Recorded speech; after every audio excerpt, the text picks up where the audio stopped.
はいどうも、ホルモン島田チャンネルのブッチャー島田です。パイナップル、舞茸、キウイ、重曹、コーラなどいろいろな食材に肉を漬け込んで肉が柔らかくなるのかを検証してきました。今日はよく聞くビールに肉を漬け込むと肉にどんな変化があるのか、いろいろな種類のビールを使って検証しています。それでは早速やっていきましょう。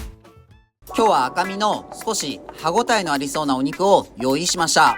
今までもうちのチャンネルでは数々の食材を使って肉を柔らかくする検証を行ってきました。肉を柔らかくするには大きく分けて3つの方法があります。1つ目がお肉を叩いたり筋を切るなど物理的にお肉に変化を与えて柔らかくする方法。2つ目が食べ物などに含まれる酵素の力を利用してタンパク質に働きかけ柔らかくする方法。3つ目がお肉の pH の値を変化させてお肉の保水性を高めてお肉を柔らかくする方法。一番の物理的な方法は皆さんも何気なく行っているかもしれません。例えばとんかつを作るときに食べやすいように筋をカットする作業です。これは肉の収縮を抑えるのと柔らかくする効果があります。2の酵素は市販で売られている肉を柔らかくする薬剤などはこういった酵素の力を利用する場合が多いです。3は焼く前に調味液でマリネしたりするのも風味をつけたり柔らかくするのが目的です。前置きが長くなりましたが、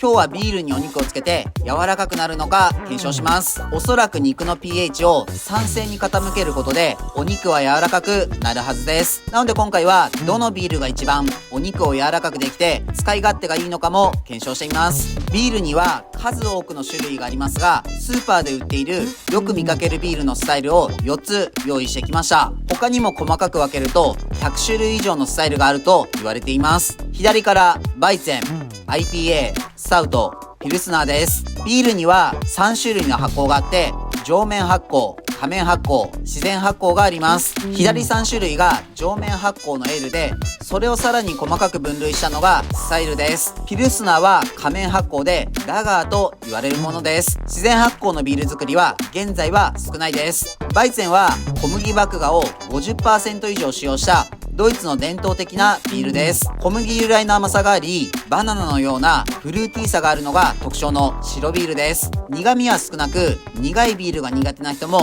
飲みやすいビールです。IPA はインディアペールエールといい、インドがイギリスの植民地だった頃にインドに滞在するイギリス人にビールを届けるために輸送中ビールが傷まないようにホップを大量に使って防腐剤の役割をさせたのが始まりです。ガツンとしたホップの苦味が特徴的なビールです。スタウトといって一番に思い浮かぶビールといえばギネスですね。いわゆる黒ビールでその名の通り黒いのが特徴です。イギリス・ロンドンで好まれていたポーターと言われる種類の黒ビールを改良して作られたのがスタウトです。チョコレートやコーヒーのような香ばしい香りがあり、どっしりとしていてアルコールが若干高いものが多いです。ピルスナーとはチェコのピルゼンで誕生したスタイルです。日本でビールといって思い浮かべるのはこのピルスナーかもしれません。日本の大手メーカーも多く作っています。世界で見てもビールの7割近くはピルスナーが占めているそうです。ビールの喉越しとかを求めるならやっぱりピルスナーは外せないですね。各ビールの詳しい情報は今日は割愛させていただきます。この4種類を使って肉がどんな変化をするのか見てみましょう。比較のために何もしていないお肉も用意しています。袋に肉を入れてそこにビールを注ぎます。すべてのお肉にそれぞれのビールを注ぎ終わったら、あとは冷蔵庫で12時間置いて結果を待ちましょう。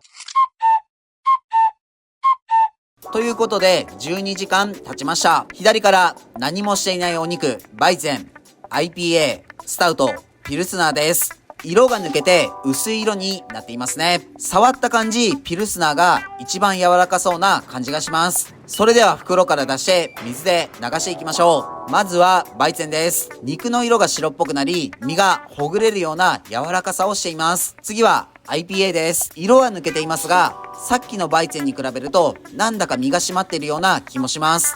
次はスタウトです。当たり前かもしれませんが、色が少し黒っぽくなっていますね。結構柔らかくなっている気がします。